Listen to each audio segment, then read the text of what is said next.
Isomerism पढ़ रहे हैं। इस वीडियो में हम लोग कोटा लेवल को सिर्फ टच नहीं करेंगे, उससे भी ऊपर जाएंगे। हाईएस्ट एडवांस लेवल तक हम लोग थॉट बिल्ड करने की कोशिश करेंगे। इस वीडियो को एंड तक ध्यान से देखना और ये समझने की कोशिश करना कि फंक्शनल ग्रुप आइसोमेरिज्म के क्वेश्चन कैसे किए जाते हैं। हर बार की तरह फिर से डेफिनेशन लिखूंगा। Compounds which have same molecular formula, क्या सेम होना चाहिए? मॉलिक्यूलर फार्मूला सेम होना चाहिए, same molecular formula but different functional group. Same molecular formula but different functional group. तो ऐसे कंपाउंड जिनका मॉलिक्यूलर फार्मूला तो सेम हो लेकिन फंक्शनल ग्रुप अलग अलग हों, तो बढ़िया से ग्रुपिंग कर देते हैं। एग्जाम्पल नंबर 1, जितने भी अल्कोहल होते हैं वो ईथर के साथ हमेशा फंक्शनल ग्रुप आइसोमेरिज्म शो करते हैं। एक सिंपल सा एग्जांपल लिख देता हूँ जो मैंने आइसोमेरिज्म के स्टार्टिंग में बताया था। C2H5OH, इसका जो स्ट्रक्चर होगा वो इस तरीके से होगा, CH3CH2OH। इसमें लगा है OH ग्रुप, हाइड्रोक्सी या फिर ऑल। हाइड्रोक्सी इसका प्रीफिक्स और ऑल इसका सफिक्स। सेम मॉलिक्यूलर फार्मूला रखने वाला एक मॉलिक्यूल और है और वो है ये। इसको हम अगर बॉन्ड स्ट्रक्चर देखें तो इसको हम ऐसे लिखेंगे। और दोनों ही मॉलिक्यूल में C2H6O, दोनों ही मॉलिक्यूल का मॉलिक्यूलर फार्मूला सेम है। दोनों की प्रॉपर्टी बिल्कुल अलग है। दोनों के अंदर जो भी प्रॉपर्टीज़ हैं, जैसे फिजिकल प्रॉपर्टी में हमने कहा था कि ये लिक्विड है और ये गैस है, ठीक है। इसका बॉइलिंग पॉइंट बहुत ज़्यादा है, 76 के आसपास। इसका तो गैसियस है तो माइनस में होता है इसका बॉइलिंग पॉइंट। तो ऐसे मॉलिक्यूल जिनका सेम मॉलिक्यूलर फार्मूला हो लेकिन डिफरेंट स्ट्रक्चर हो या डिफरेंट फंक्शनल ग्रुप हो, उनको हम कहेंगे फंक्शनल ग्रुप आइसोमर्स। तो पहला एग्जांपल है अल्कोहल ईथर का फंक्शनल ग्रुप आइसोमर होता है। इसी तरह जैसे अल्कोहल ईथर का होता है उसी तरह से हम बोल सकते हैं कि एल्डिहाइड जो होते हैं वो कीटोन के फंक्शनल ग्रुप आइसोमर्स होते हैं। कीटोन और एल्डिहाइड एक दूसरे के फंक्शनल ग्रुप आइसोमर होते हैं। मान लीजिए आपके सामने हमने ये लिखा है एल्डिहाइड, ये एल्डिहाइड और ये कीटोन। इन दोनों एग्जाम्पल्स को देखिए, इन दोनों मॉलिक्यूल में मॉलिक्यूलर फार्मूला सेम है। कार्बन है 3, हाइड्रोजन है 6 और ऑक्सीजन है 1, C3H6O। दोनों का मॉलिक्यूलर फार्मूला सेम लेकिन फंक्शनल ग्रुप अलग अलग हैं। इसमें एल्डिहाइड है और इसमें कीटोन है। इसका नाम होगा प्रोपेनल और इसका नाम होगा प्रोपेनॉन, है ना। सरनेम दोनों का अलग अलग है, प्रोपेनल और इसका नाम क्या है, प्रोपेनॉन। तो दोनों बिल्कुल डिफरेंट प्रॉपर्टीज़ रखते हैं, तो हम कहेंगे कि ये दोनों एक दूसरे के फंक्शनल ग्रुप आइसोमर्स हैं। अभी तो हम लोग इजी वाले कर रहे हैं, धीरे धीरे लेवल बढ़ाएंगे। एल्डिहाइड और कीटोन एक दूसरे के फंक्शनल ग्रुप होते हैं। साथ ही इसी तरह से एसिड जो होते हैं वो हमेशा एस्टर के फंक्शनल ग्रुप आइसोमर होते हैं। जैसे मैं अगर एक सिंपल सा एग्जांपल लूँ तो CH3 CH2 COOH, है ना। ये कार्बोक्सिलिक एसिड है। नाम क्या है इसका? Propanoic acid. इसकी प्रॉपर्टी है एसिड, एसिड वाली प्रॉपर्टी है ना। तो इसमें जब हम लोग सोडियम बाइकार्बोनेट डालते हैं तो CO2 गैस निकलती है। तो ये एक एसिडिक प्रॉपर्टी है इसके अंदर। थोड़ा सा इसका टेस्ट खट्टा सा होता है, तो ये एसिडिक प्रॉपर्टी है इसकी। और सेम मॉलिक्यूलर फार्मूला रखने वाला ये है आपके सामने एक एस्टर। डिफरेंस आपको दिख गया होगा, यहाँ पर OH है, यहाँ पर O के साथ कौन लगा है, CH3 लगा है। नंबर ऑफ कार्बन आर 3, इसमें भी 3 था। नंबर ऑफ ऑक्सीजन 2, इसमें भी 2 था। नंबर ऑफ हाइड्रोजन 6 है। मॉलिक्यूलर फार्मूला दोनों का सेम है, C3H6O2। इन दोनों का मॉलिक्यूलर फार्मूला सेम है लेकिन प्रॉपर्टी बिल्कुल अलग है। ये एस्टर है, इसकी फ्रूट जैसी स्मेल आती है, फ्रूटी स्मेल। एस्टर की फ्रूट जैसी स्मेल आती है हमेशा। ये थोड़ा सा खट्टा है, टेस्ट इसका थोड़ा सा सोर होता है ना। तो बिल्कुल अलग प्रॉपर्टी है। इसका नाम अगर लिखोगे तो क्या लिखोगे? मैंने आपको बताया था जो ऑक्सीजन से अटैच हो उसको सबसे पहले लिखना है मिथाइल, और 2 कार्बन है इथेन और लास्ट में लिखना है O8। तो ये दोनों मॉलिक्यूल अलग अलग होते हुए भी सेम मॉलिक्यूलर फॉर्मूला रखते हैं, इसलिए ये दोनों एक दूसरे के फंक्शनल ग्रुप आइसोमर हैं। इसी तरह से अगर हम अमीन्स की बात करें, एग्जाम्पल नंबर 4 अमीन्स, तो हम ये कहेंगे कि 1 degree amine, 2 degree amine and 3 degree amine एक दूसरे के फंक्शनल ग्रुप आइसोमर होते हैं। कैसे? एग्जाम्पल बताता हूँ। CH3 CH2 NH2, ये आपके सामने एक मॉलिक्यूल लिखा हुआ है। इसी तरह मैं एक मॉलिक्यूल और लिख देता हूँ, CH3 NH और CH3, और यहाँ पे एक मॉलिक्यूल और लिख रहा हूँ NCH3 और CH3। तो ये हमारा 1 डिग्री अमीन है। इसको देख के नहीं बोला मैंने, नाइट्रोजन पे 2 हाइड्रोजन है, नाइट्रोजन सिर्फ एक ही कार्बन पे लगा है, तो ये 1 डिग्री अमीन। नाइट्रोजन 2 कार्बन से अटैच हैं, 2 डिग्री। नाइट्रोजन 3 कार्बन से अटैच हैं, ये है 3 डिग्री। ये तीनों एक दूसरे के फंक्शनल ग्रुप आइसोमर हैं। तीनों का मॉलिक्यूलर फॉर्मूला अगर देखा जाए तो तीनों का मॉलिक्यूलर फॉर्मूला क्या होगा? एक काम करते हैं, तीनों के नाम भी लिखेंगे ताकि आइसोमेरिज्म के साथ साथ IUPAC भी रिवाइज हो जाए। तो मॉलिक्यूलर फॉर्मूला है C3H9N।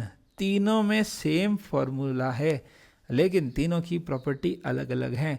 यहाँ NH2 है, दिख रहा है ये NH2, जबकि यहाँ क्या है? NH है, सिर्फ NH। और यहाँ तो एक भी H नहीं है, इस लास्ट वाले के पास एक भी हाइड्रोजन नहीं है। तीनों की बेसिक प्रॉपर्टी अलग है, तीनों की सॉल्यूशन वाली प्रॉपर्टी अलग है, ठीक है, रिएक्शन करने का स्टाइल अलग है।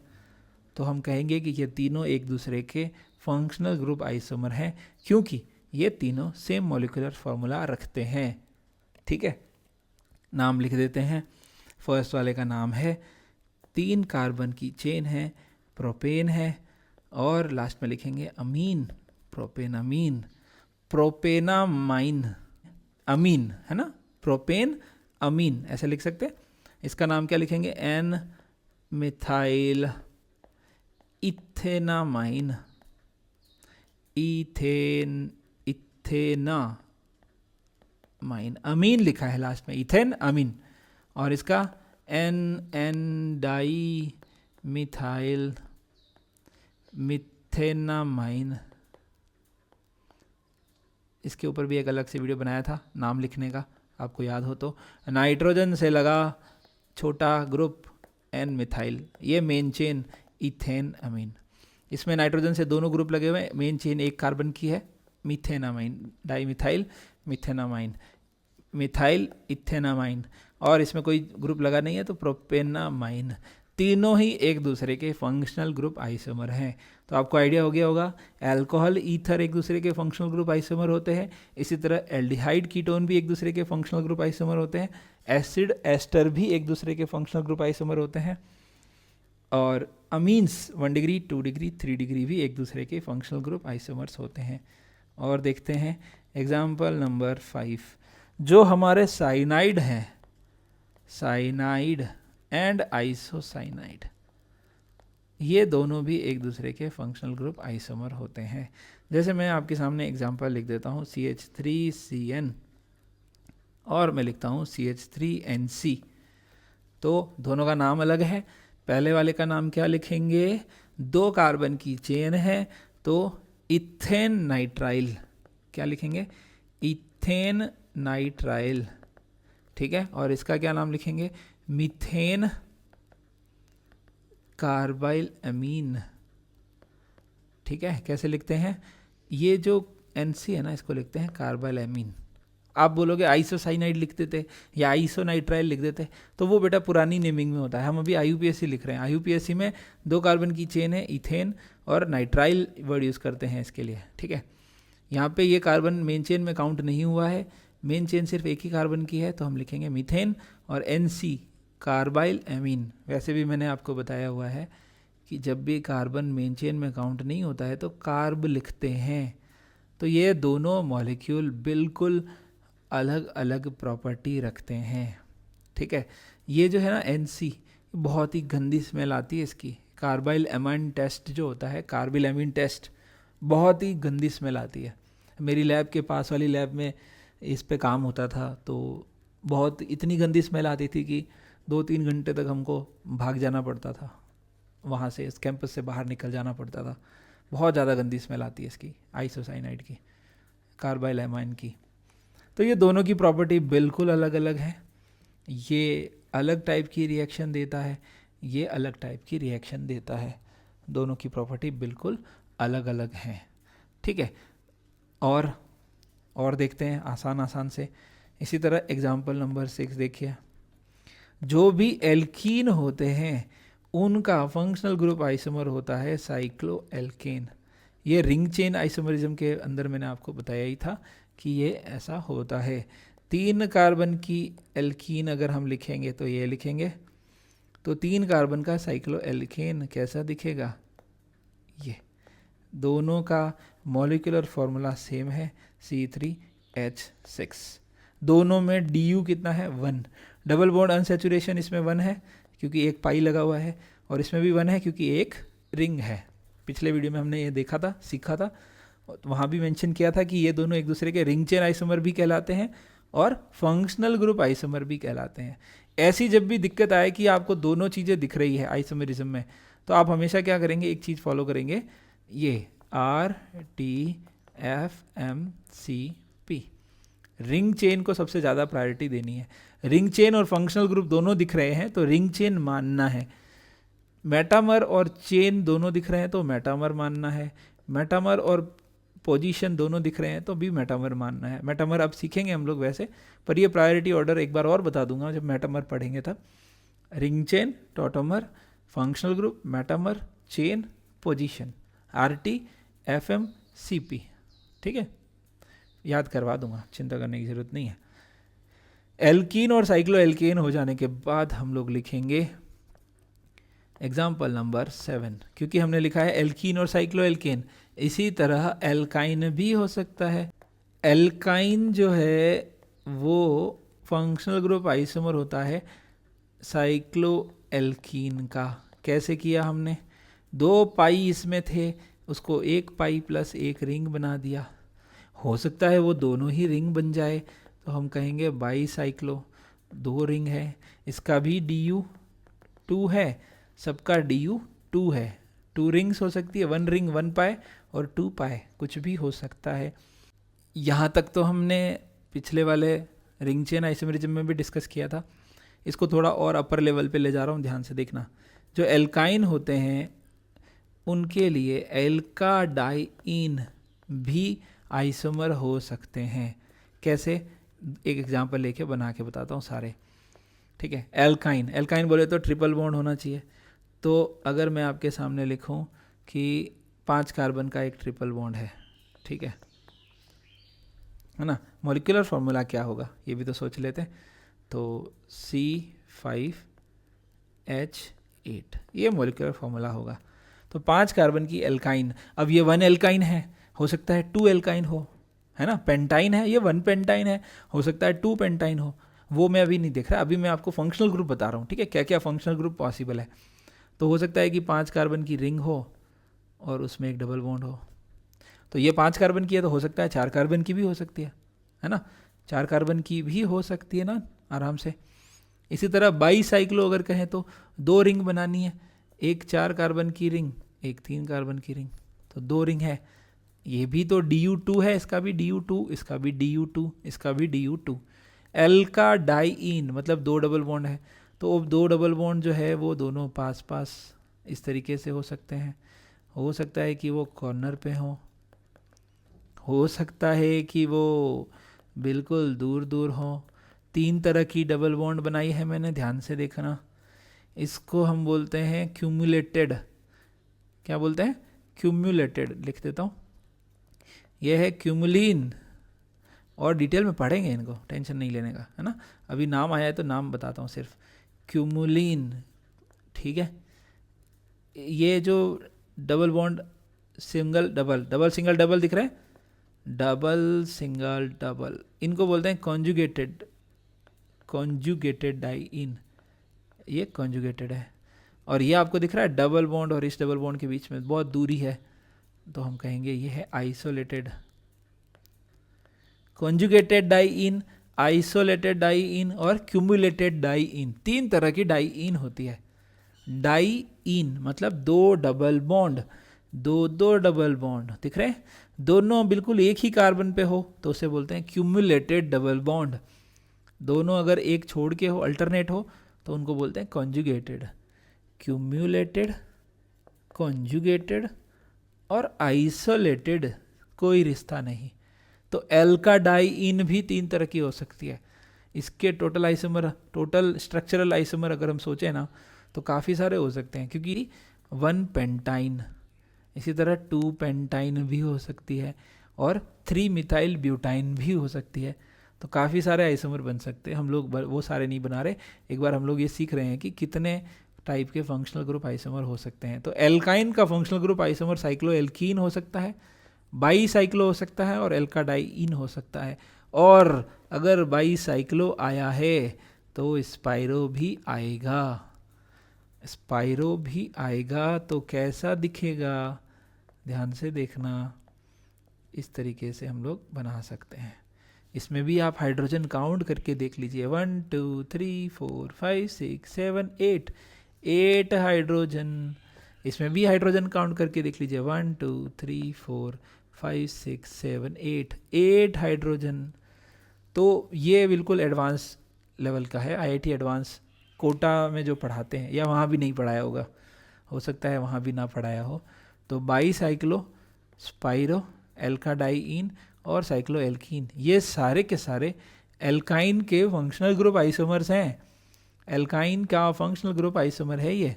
कभी एग्जाम में दिख जाए कि बाई साइक्लो एल्काइन में क्या रिलेशन है, तो दोनों एक दूसरे के फंक्शनल ग्रुप आइसोमर हैं। ये तो मैंने सिर्फ एल्काइन बताया है, थोड़ा और अपर लेवल पे चलते हैं।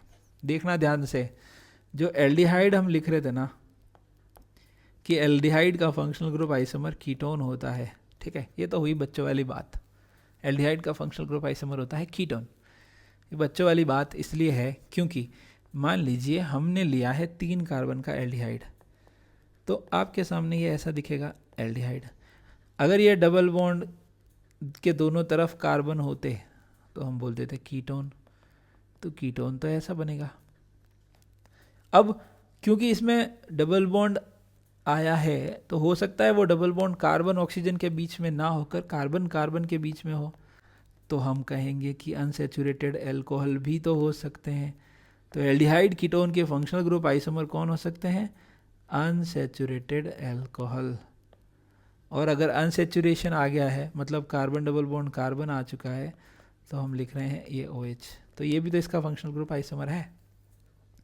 काउंट करके देख लो, C3H6O, सबका मॉलिक्यूलर फॉर्मूला सेम ही होना है, C3H6O। अच्छा, यहाँ पे एक हाइड्रोजन प्रिंट नहीं हुआ है, ये देखिए, अब तो हो गया।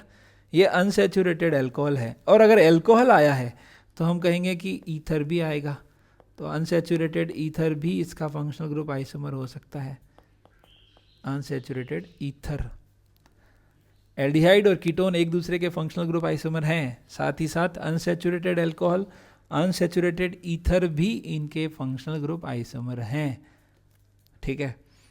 तो हम कैसे लिखेंगे, CH2 डबल बॉन्ड CHO, देखो जरा, है ना, ये अल्कोहल था, ये ईथर बन चुका है। अभी भी कार्बन 3 है, हाइड्रोजन 6 है और 1 ऑक्सीजन है, तो ये चारों एक दूसरे के फंक्शनल ग्रुप आइसोमर हैं। अभी तो शुरुआत हुई है बेटा, अनसैचुरेशन आया है, पाई बॉन्ड आया है, तो 1 DU है। DU अगर 1 है इसका मतलब एक रिंग भी हो सकती है और एक पाई भी हो सकता है। तो अगर रिंग भी हो सकती है तो हम कहेंगे कि साइक्लिक अल्कोहल भी हो सकते हैं। साइक्लिक अल्कोहल कैसा दिखेगा, ये देखिए साइक्लिक अल्कोहल। और अगर साइक्लिक अल्कोहल आया है तो साइक्लिक ईथर भी आना चाहिए। तो साइक्लिक ईथर कैसा दिखेगा, ये देखिए, CH2O CH CH3। ये तो हमने सिंपल सा लिखा है, हो सकता है कि वो ये हो, ये भी तो साइक्लिक ईथर है, इसका भी मॉलिक्यूलर फॉर्मूला सेम है, देख लो C3H6O, C3H6O। तो वो ज़माना अब भूल जाना कि एल्डिहाइड और कीटोन ही एक दूसरे के फंक्शनल ग्रुप आइसोमर होते हैं। एग्ज़ाम में कभी भी पूरे पूरे नहीं पूछेगा how many total isomers are possible for this molecule, नहीं पूछेगा, इतने बुरे लोग नहीं हैं वो ये पूछेंगे कि क्या इस मॉलिक्यूल के लिए अल्कोहल हो सकता है, क्या इस मॉलिक्यूल से ईथर बन सकता है, तो आप कहेंगे हाँ अनसैचुरेटेड अल्कोहल बन सकता है, अनसैचुरेटेड ईथर बन सकता है, साइक्लिक अल्कोहल बन सकता है, साइक्लिक ईथर बन सकता है। तो ये सारे के सारे एक दूसरे के फंक्शनल ग्रुप आइसोमर हैं। ध्यान रहेगा ये दोनों एक दूसरे के कौन से आइसोमर हैं, आप अगर मुझे कमेंट सेक्शन में बताएं तो काफ़ी खुशी होगी मुझे, ये दोनों एक दूसरे के कौन से आइसोमर हैं। वैसे तो हम लोग आने वाले नेक्स्ट वीडियो में डिटेल में पढ़ेंगे ही, फिर भी एक हिंट देता हूँ, इसका नाम अगर लिखे ना तो 1,2 इपॉक्सी प्रोपेन, और इसका है 1,3 इपॉक्सी प्रोपेन। इसका नाम है 1,2 और इसका नाम है 1,3 इपॉक्सी, इसका नाम है 1,2 इपॉक्सी प्रोपेन। ठीक है, ये तो हो गई एल्डिहाइड और कीटोन वाली बात। इसी तरह थोड़ा और लेवल अप करते हैं, और लेवल अप करते हुए हम लोग कार्बोक्सिलिक एसिड के पीछे पड़ जाते हैं। तो हम ये कहेंगे कि जो कार्बोक्सिलिक एसिड होता है ना, उसका फंक्शनल ग्रुप आइसोमर होता है एस्टर, जो कि हम लोग पहले ही बता चुके हैं, C3H6O2। ठीक है, मान लीजिए ऐसा लिखा है, तो CH3CH2COOH, ये तो हो गया कार्बोक्सिलिक एसिड। एस्टर कैसा दिखेगा, CH3 C double bond O CH3, और यहाँ भी देखो अनसेचुरेशन आ रहा है। ठीक है, हो सकता है कि ये अनसेचुरेशन जो आ रहा है वो अनसेचुरेशन कार्बन ऑक्सीजन के बीच में ना होकर कार्बन कार्बन के बीच में डबल बॉन्ड हो। अनसेचुरेशन मतलब डबल बॉन्ड आ रहा है ना। और एक चीज़ और बताऊँ खास बात, कि ये जो डबल बॉन्ड है ना, ये यहाँ ना होकर यहाँ होता तो क्या कहते, तो देखना ज़रा, काफ़ी इंटरेस्टिंग नाम आएगा कि यहाँ कॉर्नर पे अगर ये डबल बॉन्ड होता और ये CH2 और OCH3 ऐसे लगा होता तो क्या करते, तो इसका नाम आप सोचिए, हम बोलेंगे ईथर तो है लेकिन एल्डिहाइड के साथ है। क्या है, ईथर है लेकिन एल्डिहाइड के साथ है, तो इसका नाम क्या लिखेंगे, या एल्कोक्सी एल्डिहाइड। कौन है ये, एल्कोक्सी एल्डिहाइड, एल्कोक्सी एल्डिहाइड, ध्यान से सुनना है ना, एल्कोक्सी एल्डिहाइड। अच्छा, एल्डिहाइड आया है तो कीटोन आएगा, और एल्कोक्सी आया है तो अल्कोहल भी आएगा। जब भी ईथर आएगा ना तो अल्कोहल आएगा, और जब भी एल्डिहाइड आएगा तो उसका फंक्शनल ग्रुप आइसोमर कीटोन भी आएगा। देखिए, और बना रहा हूँ मैं आपके सामने, अगर एल्कोक्सी एल्डिहाइड हो सकता है तो हाइड्रोक्सी एल्डिहाइड भी हो सकता है, हाइड्रोक्सी एल्डिहाइड। ये कैसा दिखेगा, एल्डिहाइड तो बनाना ही है, साथ में CH2 CH2OH, अभी भी कार्बन काउंट कर सकते हो आप, 3 कार्बन 6 हाइड्रोजन और 2 ऑक्सीजन, अभी भी यही फॉर्मूला चल रहा है, C3H6O2।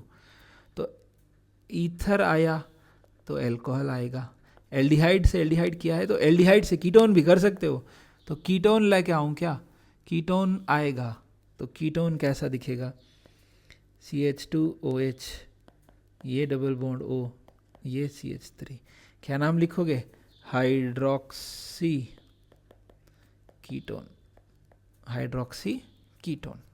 ये मॉलिक्यूल्स किस तरह से दिख रहे हैं आप सोच पा रहे हैं, अगर आप ये सोच पा रहे हैं तो मुझे काफ़ी खुशी होगी। C3H6O2 इस मॉलिक्यूल के लिए कार्बोक्सिलिक एसिड पॉसिबल है, एस्टर पॉसिबल है, एल्कोक्सी एल्डिहाइड, हाइड्रोक्सी एल्डिहाइड और हाइड्रोक्सी कीटोन भी पॉसिबल है। और अब आप कहोगे कि सर हाइड्रोक्सी एल्डिहाइड किया, हाइड्रोक्सी कीटोन किया, एल्कोक्सी एल्डिहाइड किया तो एल्कोक्सी कीटोन भी करना चाहिए, तो बेटा ये एल्कोक्सी कीटोन ऑलरेडी है ना, एल्कोक्सी कीटोन कर सकते हो। अगर नंबर ऑफ कार्बन बढ़ा दिए जाते ना तो एल्कोक्सी कीटोन भी हो सकता था, जैसे मान लो 4 कार्बन की चेन होती ना तो एल्कोक्सी कीटोन भी हो सकता, ये वाला एल्कोक्सी कीटोन हो जाती। 4 कार्बन का एसिड होता ना तो 4 कार्बन का एसिड का एस्टर भी होता है, alkoxy aldehyde, alkoxy ketone, hydroxy ketone और हाइड्रोक्सी एल्डिहाइड, ये सारे एक दूसरे के फंक्शनल ग्रुप आइसोमर होते। पर अभी हमने 3 कार्बन वाला लिया है इसलिए हम लोग वो नहीं लिख रहे हैं। तो ये सारे एक दूसरे के फंक्शनल ग्रुप आइसोमर हो सकते हैं। तो एग्ज़ाम में एग्जामिनर क्या करेगा, एग्जामिनर कहेगा कि कितने एसिड पॉसिबल हैं इस फॉर्मूला के साथ, कितने एसिड पॉसिबल है इस फॉर्मूला के साथ, कितने एस्टर पॉसिबल है वो पूछेगा। ये कभी नहीं कहेगा कि सारे बनाओ, सारे बनाना पॉसिबल नहीं है, प्रैक्टिकल भी नहीं है। एग्ज़ाम में इतना सारा प्रेशराइज्ड कंडीशन के अंदर 3 घंटे के अंदर बच्चे का दिमाग ऐसे चले, ये संभव नहीं लगता। इस वजह से एग्ज़ामिनर क्या करते हैं, इसको थोड़ा आसान बना देते हैं। वो लोग आपको टफ़ चीज़ें नहीं पूछेंगे, वो लोग आपको आसान करके देंगे कि आप सिर्फ़ और सिर्फ एसिड बना दीजिए या सिर्फ एस्टर बना दीजिए। अच्छा, एक चीज़ मैंने यहाँ रह गई मेंशन करना कि डबल बॉन्ड जो आया है वो ऑक्सीजन के साथ है, हो सकता है डबल बॉन्ड कार्बन के साथ हो। तो एक पॉसिबिलिटी और मैं आपके सामने बना रहा हूँ, ध्यान से देखना कि अगर वो डबल बॉन्ड कार्बन के साथ हुआ तो क्या पॉसिबिलिटी है। मान लीजिए ये, ठीक है, ऐसे लिख देता हूँ, 3 कार्बन की चेन बना देता हूँ, है ना, 3 कार्बन की चेन, डबल बॉन्ड इसके ऊपर है, 2 ऑक्सीजन लगाने हैं, हमने 2 ऑक्सीजन लगा दिए। इसके हाइड्रोजन काउंट करना ज़रा, ज़्यादा तो नहीं हो रहे, देखना 2 3 4 5 6 हो गए क्या। ओहो, तो ये भी बन सकता है ना, डाईहाइड्रोक्सी एल्कीन। वैसे तो ये भी बोलते हैं कि एक कार्बन पे 2 OH स्टेबल नहीं होते क्योंकि वाटर मॉलिक्यूल निकल जाता है और एल्डिहाइड बन जाता है। हमने क्या किया है, 3 कार्बन का कंपाउंड लिया है। अगर ये 4 कार्बन का होगा तब एक OH इस पे और एक OH इस पे ऐसे पास पास होंगे, ये वाला नहीं होगा, तब तो स्टेबिलिटी होगी ना, तब तो डाईहाइड्रोक्सी बनेगा ना। एक कार्बन पे 2 OH स्टेबल नहीं होते, ये तो हम आगे सीखेंगे कि क्यों नहीं होते। वैसे डायरेक्टली यहाँ बताऊँ तो वाटर मॉलिक्यूल निकल जाने की वजह से स्टेबिलिटी नहीं आती, डाईहाइड्रोक्सी एक ही कार्बन पे नहीं होते।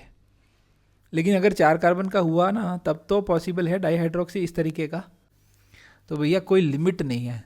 तो एग्ज़ाम में ये जो सवाल बनाते हैं ना टोटल आइसोमर, ये तो भूल जाओ, टोटल तो भूल ही जाओ ना, टोटल तो सोचना ही नहीं है, तो बर्डन हो गया एक तरह से। आप सोचो कि अभी तक हम हाइड्रोक्सी एल्डिहाइड, हाइड्रोक्सी कीटोन कर रहे थे, अभी मैं कह रहा हूँ डाई हाइड्रोक्सी एल्कीन भी तो पॉसिबल है।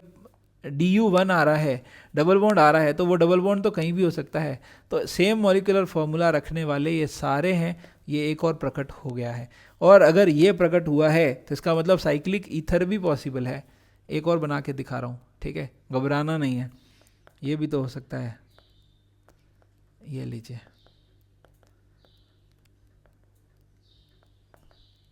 अब ये देख के आप लोग मुझे थोड़ा सा हो सकता है गालियाँ भी दे दो, लेकिन सुन लो, ढंग से देख लो, ये साइक्लिक ईथर है।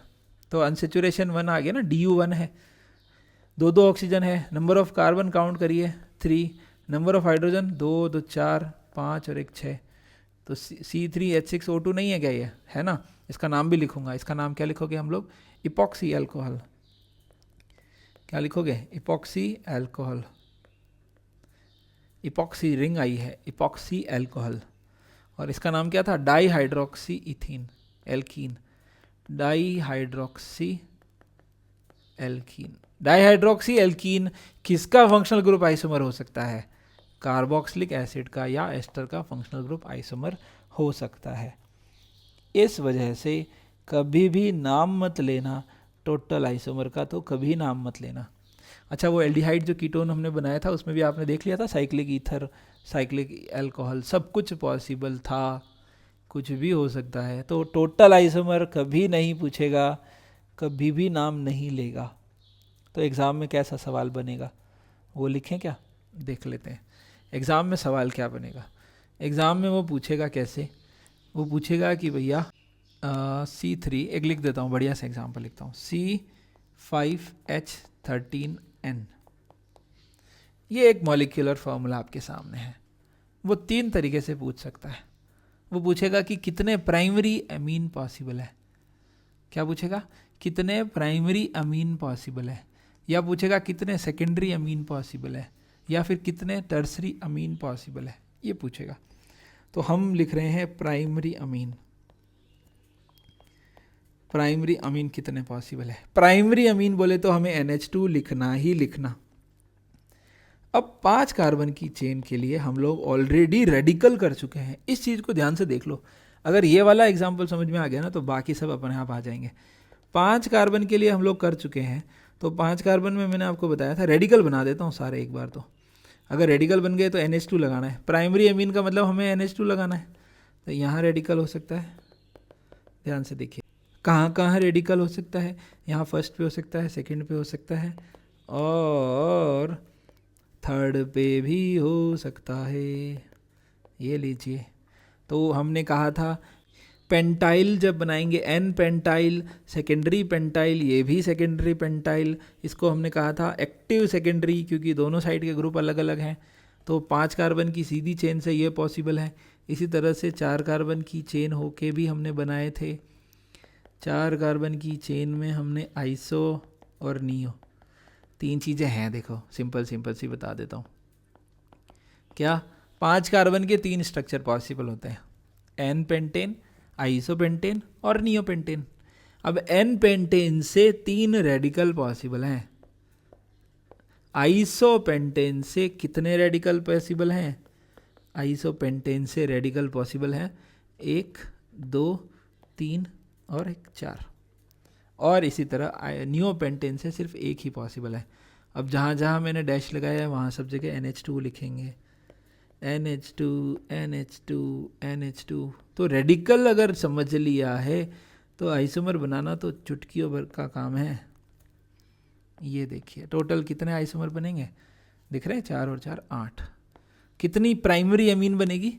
8। C5H13N की प्राइमरी अमीन बनेगी 8। एक बार फिर से सिखा रहा हूँ, इसको ध्यान से सुन लेना। C5H12, इसके 3 स्ट्रक्चर पॉसिबल हैं, 1, 2 और 3। नाम बोलो। N पेंटेन, आइसोपेंटेन और नियोपेंटेन। N पेंटेन, आइसोपेंटेन और नियोपेंटेन। इनके जब रेडिकल बनाएंगे तो ये N pentyl, active secondary pentyl और सेकेंडरी पेंटाइल, इसके 3 रेडिकल बनेंगे। कितने? 3 रेडिकल बनेंगे, ठीक है। इसी तरह आइसोपेंटाइल जो है उसके कितने रेडिकल बनेंगे? 1, 2, 3 और 4। इस वाले को हम बोलेंगे आइसोपेंटाइल, इसको हम बोलेंगे सेकेंडरी आइसोपेंटाइल, इसको हम बोलेंगे टर्सरी पेंटाइल, और इसको हम बोलेंगे एक्टिव एमाइल, और इसको हम बोलेंगे नियोपेंटाइल। तो इसके कितने रेडिकल बनेंगे? 4 रेडिकल बनेंगे। रेडिकल नेमिंग में हमने सीख लिया था, और इसका 1 रेडिकल बनेगा। टोटल कितने रेडिकल बने? 8। और 8 रेडिकल में हर जगह NH2 लगा देने के बाद हमें मिलेगा प्राइमरी अमीन। इसी तरह C5H13N के सेकेंडरी अमीन कितने पॉसिबल है? C5H13N के सेकेंडरी अमीन कितने पॉसिबल है? सेकेंडरी अमीन का मतलब है NH और 2 कार्बन लगाने, दोनों तरफ एक एक कार्बन हमें लगाना है, दोनों तरफ एक एक कार्बन। तो हो सकता है एक कार्बन एक तरफ हो और एक तरफ कितने कार्बन हो? 4। 2 पॉसिबिलिटी है ना ये, और दूसरी पॉसिबिलिटी क्या है? एक तरफ 2 हो और एक तरफ 3 हो। बस ये 2 पॉसिबिलिटी है। अब आप एक चीज़ फिक्स कर देते हैं C, और ये फिक्स कर देते हैं C और N, है ना, CH3 और N। तो 4 कार्बन की चेन में हो सकता है यहाँ लगा हो N और C, ये N और C लगाना है हमको। और 4 कार्बन की चेन में आइसो भी तो हो सकता है, आइसो यहाँ, तो रेडिकल यहाँ भी हो सकता है और यहाँ भी हो सकता है। ज़्यादा टफ तो नहीं कर दिया ना? कमेंट सेक्शन में लिख देना कि सर कुछ भी समझ में नहीं आया, ये वीडियो पूरा ऊपर से गया, देख लेना पहले फिर लिखना। NC, यहाँ भी लिख रहा हूँ NC। ध्यान रखने वाले क्या क्या थे? 4 कार्बन के कितने रेडिकल बनते हैं? एक बार रेडिकल दिखा देता हूँ, रुको। 4 कार्बन की चेन स्ट्रेट हो सकती है या आइसो हो सकती है। 4 कार्बन के 2 ही पॉसिबल हैं, 2 स्ट्रक्चर पॉसिबल है। C4H10 के 2 स्ट्रक्चर पॉसिबल है, N ब्यूटेन और आइसो ब्यूटेन। इसके अगर रेडिकल बनाओगे तो 2 पॉसिबल हैं। कौन कौन से? एक ये है primary secondary, n butyl secondary butyl, और इसका आइसोब्यूटाइल और टर्सरी ब्यूटाइल, ये चारों पॉसिबल है। अब इन चारों पे ही तो हम लोगों ने क्या लगाया है, एन लगाया है। क्या लगाया है, N C, N C, N C और एन सी। ये एन सी मतलब वो ट्रिपल बॉन्डेड नहीं है, ये एन एच है, ये है ना, ये एन एच है, ध्यान रहे, एन एच मतलब हम 2 डिग्री अमीन की बात करें तो 4 अमीन तो ये दिख गई। और अगर ये है तो इसका एक और पॉसिबल है, N H, N H 3 carbon का मैथ है, प्रोपाइल हमने लिखा है तो आइसो प्रोपाइल भी लिख सकते हैं। टोटल आइसोमर काउंट कर लीजिए, 1 2 3 4 5 6, कितने दिख रहे हैं, 6। सेकेंडरी अमीन 6, प्राइमरी अमीन कितने पॉसिबल थे, 8। ठीक है, इसी तरह टर्सरी भी करके देखेंगे। टर्सरी अमीन C5H13N के टर्सरी अमीन कितने पॉसिबल है। टर्सरी अमीन का मतलब है एक तीनों, दो तरफ तो कार्बन होने ही होने, ठीक है, बाकी बचे कितने कार्बन, 3 कार्बन, तो ये आपको लगाना है ना। तो हम लोग लिख रहे हैं CH3N CH3, अब 3 कार्बन यहाँ लगाने हैं, तो ये 3 कार्बन हो सकता है कि वो आइसो की तरह लगा दें, 3 कार्बन का प्रोपाइल आइसो प्रोपाइल, ये 2 पॉसिबल है। एक और पॉसिबल है कि नाइट्रोजन के दोनों तरफ, अभी हमने क्या किया, एक कार्बन कार्बन फिक्स कर दिया, तो हो सकता है कि एक एक कार्बन ना होके 2 कार्बन हो। कैसे करेंगे, 3 डिग्री अमीन बनाना है ना, 3 डिग्री अमीन में कार्बन कार्बन कार्बन ये होना चाहिए। तो हमने अभी क्या किया, एक तरफ फिक्स कर दिया कि एक कार्बन इधर भी, अब इधर 3 कार्बन थे जिनको हमने एन प्रोपाइल और आइसो प्रोपाइल की तरह सेट कर दिया, तो हो सकता है कि इथाइल भी हो, तो ये भी एक पॉसिबिलिटी है कि एन इथाइल हो, तो टोटल 3 आइसोमर बनेंगे। तो टोटल 1 डिग्री 2 डिग्री और 3 डिग्री में अमीन में 8 6 और 3 टोटल 17 आइसोमर बनेंगे। तो एग्ज़ाम में हमेशा या तो 2 डिग्री पूछेगा या 3 डिग्री पूछेगा, 1 डिग्री भी नहीं पूछेगा, और पूछ ले तो एक एक इंडिविजुअल पूछेगा, एक साथ सारे कभी नहीं पूछेगा, तो आपको टेंशन लेने की ज़रूरत नहीं है।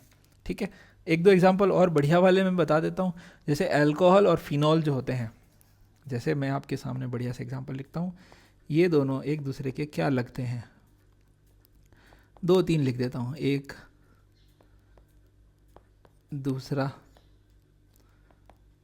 और तीसरा, ये तीनों एक दूसरे के क्या हैं, ध्यान से देखेंगे, OCH3, ये तो एनिसॉल है, ये एनिसॉल है, ये आपको पता है बेंजाइल अल्कोहल है, और ये क्रीसॉल है।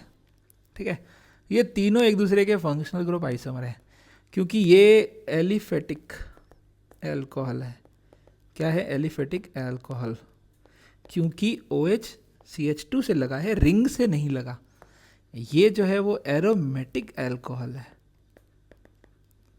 और ये जो है वो ईथर है, एरोमेटिक ईथर, है ना। इस वजह से ये तीनों एक दूसरे के क्या हैं, फंक्शनल ग्रुप आइसोमर हैं, तीनों एक दूसरे के फंक्शनल ग्रुप आइसोमर्स हैं।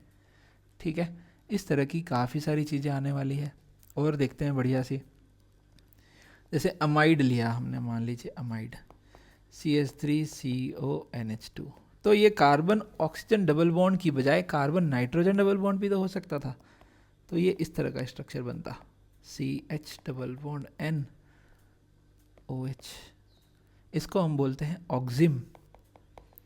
क्या बोलते हैं, ऑक्जिम या ऑक्साइम। और इसी तरह हो सकता है कि नाइट्रोजन डबल बॉन्ड ऑक्सीजन होता, जैसे हमने यहाँ लिखा कार्बन डबल बॉन्ड O, वैसे ही कार्बन डबल बॉन्ड N, तो हो सकता है नाइट्रोजन डबल बॉन्ड N हो, तो हम लिखेंगे नाइट्रोसो। क्या लिखेंगे, नाइट्रोसो, CH3 CH2, इसका नाम क्या है, नाइट्रोसो। तो अमाइड, ऑक्सिम और नाइट्रोसो, ये तीनों भी एक दूसरे के फंक्शनल ग्रुप आइसोमर्स हैं। इसी तरह नाइट्राइट और नाइट्रो, जैसे मैंने लिखा नाइट्रो और नाइट्राइट, दोनों को ध्यान से देखना, CH3NO2, और CH3ONO, दोनों में डिफरेंस ये है बॉन्डिंग का। यहाँ पे नाइट्रोजन कार्बन से बॉन्डेड है और यहाँ पे ऑक्सीजन कार्बन से बॉन्डेड है। तो ये है नाइट्राइट और ये है नाइट्रो। तो ये दोनों भी एक दूसरे के फंक्शनल ग्रुप आइसोमर्स हैं। क्लियर है? और देखें क्या, एक बढ़िया सा एग्जांपल और देखना चाहेंगे, C6H12O। एक काम करेंगे, इसको हम लोग मेटामर के साथ करेंगे क्योंकि ये सारे मेटामर्स ही होंगे। तो मेटामरिज्म के अंदर तैयार रहिए कि हम लोग काफ़ी सारी धमाकेदार चीज़ें और लेकर आने वाले हैं। धन्यवाद इस वीडियो को पूरा देखने के लिए। इसकी PDF आपको टेलीग्राम ग्रुप पे मिल जाएगी। टेलीग्राम लिंक डिस्क्रिप्शन में दे रखा है और जो ऑफिशियल चैनल है वो भी डिस्क्रिप्शन में दे रखा है। अगर आप यहाँ तक पहुँच गए हैं तो अपना फीडबैक ज़रूर YouTube कमेंट सेक्शन में लिखें, या फिर आप चाहें तो टेलीग्राम पे अपना बोट, मैंने एक बोट बना रखा है, वहाँ भी आप दे सकते हैं। एक ग्रुप है, वहाँ भी आप शेयर कर सकते हैं। Thank you so much for watching.